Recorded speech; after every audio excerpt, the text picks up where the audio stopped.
In this video, I'm going to go over my 1-year review of my Simplicity Citation XT. This is a 2020 model. You can search across my channel for other videos I did on this mower, showing the suspension, showing the engine startup, all that other good stuff. This one's particularly just going to be my 1-year review experience. I've changed the oil a couple times on it. I've got about 40 hours on it. And I'll give you a little bit of pros and cons, what I think of it so far. And by the end of the video, you should be able to tell if this is the right mower for you. You can check out my other videos, and that will also help you decide.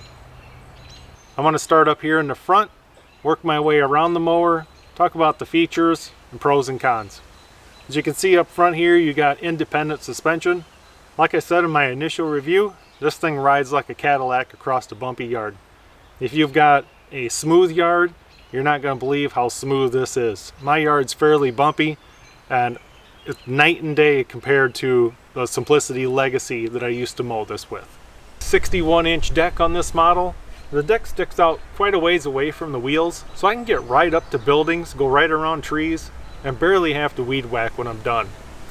Over here on this side as well, you got a cup holder. You can drink on this zero turn. You're going to have to hold both sticks with one hand, but it can be done. Got a gas gauge right here. Gas gauge is so accurate. Gas fill cap right here. Now with this big 27 horse engine, I thought it would suck up a little more gas than it does, but it's actually pretty fuel efficient. This 27 horse Briggs & Stratton engine starts up even on some of the coldest days in the late fall. End of October, early November, I was still mowing. It's maybe 38, 42 degrees out, and this thing was still starting up pretty easy. I'd have to leave the choke on a little bit longer than you would in the summer, but no problem starting up. Motor is super smooth. It's pretty darn quiet for just being right behind your head, and I'm pretty impressed with this Briggs motor. But here's a big con. When you change that oil filter, number one, it's hard to get to. It's hard to get tools in there, and two, you're going to get oil all over the tractor. They should have put some type of hole underneath where that comes apart so the oil would drain down into a pan. Best thing I figured out, use like a paper plate and some paper towels and get that oil filter off. Otherwise you're going to get oil all over it. It's real bad design for the oil filter. Over here we got an hour meter. There's your throttle, choke, PTO, and ignition. I wish this was just a little bit farther forward, maybe about 2 inches. You do have to turn around kind of a little bit too much, I think, to start it up and engage this.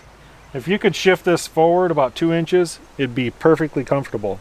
While we're over on this side, we could talk about this armrest and the seat. The seat is super comfortable. The armrests are positioned perfectly. And even though this is like a solid leather or vinyl seat, I don't really get much sweat on my back in the summertime. This is your deck height adjustment. I thought it was kind of cheesy at first just by moving this pin to adjust your cutting height.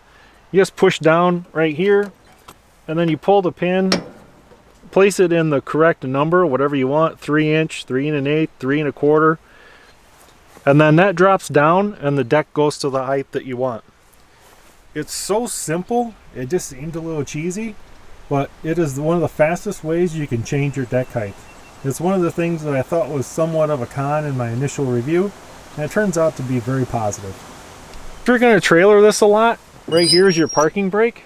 The parking brake is actually very good. I wouldn't recommend trailering it without straps, but you could trailer it for quite a ways with just the parking brake on, and it's not going to roll anywhere.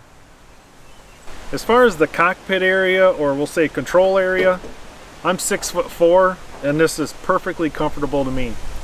I have the seat all the way back. I'd say even if you're 6'6", you're still going to fit comfortable.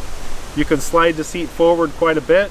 I'd say someone even 5'6", 5'7", might feel a little small on this machine, but it's going to be super comfortable. Pricing for this tractor, you're looking at around $8,000. You pretty much get what you pay for. It's a heck of a nice tractor. You're going to pay for it, but you're going to love it after the first time you mow with it. Hope this video was helpful and informational to you. I hope I answered a couple questions for you. If you go to your Simplicity dealer, if you sit on this thing, you're probably going to buy it. Thanks for watching.